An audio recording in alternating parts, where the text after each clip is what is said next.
This video sponsored by BuyMood. இந்த ஆப்பில் நீங்கள் பர்ச்சேஸ் பண்ணக்கூடிய எல்லா விதமான ப்ராடக்ட்டும் உங்களுக்கு ரொம்ப மலிவான விலையிலே கிடைக்குது. இதில் நிறைய ஆஃபர்ஸ் அண்ட் கூப்பன்ஸ் ப்ரொவைட் பண்ணுறாங்க. ஸோ இதோட லிங்க் உங்களுக்கு டிஸ்கிரிப்ஷனில் கொடுத்துருக்கேன், யூஸ் பண்ணி பாருங்கள். டெல்லி ஹைகோர்ட் நீதிபதி வீட்டில் கட்டுக்கட்டாக பணம் காட்டி கொடுத்த தீ விபத்து. டெல்லி உயர்நீதிமன்ற நீதிபதி யாஷ்வந்த் வர்மா வீட்டில் தீ விபத்து ஏற்பட்டது. தீயணைப்பு வீரர்கள் தீயை அணைத்த போது நீதிபதியின் வீட்டில் இருந்த கட்டுக்கட்டாக பணம் பறிமுதல் செய்யப்பட்டது.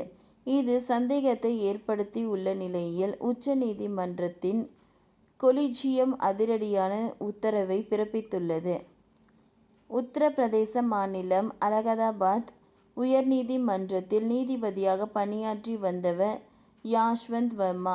இவர் கடந்த 2021 அக்டோபர் மாதத்தில் டெல்லி உயர்நீதிமன்றத்துக்கு மாற்றம் செய்யப்பட்டார். கடந்த 4 ஆண்டுகளாக யஷ்வந்த் வர்மா டெல்லி உயர்நீதிமன்றத்தில் நீதிபதியாக பணியாற்றி வந்தார். இந்நிலையில்தான் யாஷ்வந்த் வர்மாவின் டெல்லியில் வீட்டில் திடீரென தீ விபத்து ஏற்பட்டது. அப்போது யாஷ்வந்த் வர்மா வீட்டில் இல்லை. இருப்பினும் யாஷ்வந்த் வர்மாவின் குடும்பத்தினர் உடனடியாக தீயணைப்பு வீரர்களுக்கு தகவல் தெரிவிக்கப்பட்டது. தீயணைப்பு வீரர்கள் விரைந்து சென்று வீட்டில் தீப்பிடித்த தீயை அணைத்தனர். அப்பொழுது வீட்டில் உள்ள பல்வேறு அறைகளிலும் கட்டுக்கட்டாக பணம் இருப்பது தெரிய வந்தது. இது தொடர்பான செய்தி காட்டு தீ போல பரவியது. மேலும் விவாதத்தையும் கிளப்பியது. உச்ச நீதிமன்றம் தலைமை நீதிபதி சஞ்சீவ் கன்னாவிற்கும் தகவல் சென்றது. இதையடுத்து உச்ச நீதிமன்ற கொலிஜியம் உறுப்பினர் உச்ச நீதிமன்ற தலைமை நீதிபதி சஞ்சீவ் கன்னா தலைமையில் ஆலோசனை நடத்தினர். இந்த ஆலோசனையில் யாஷ்வந்த் வர்மாவை டெல்லியில் இருந்து மாற்ற முடிவு செய்யப்பட்டது.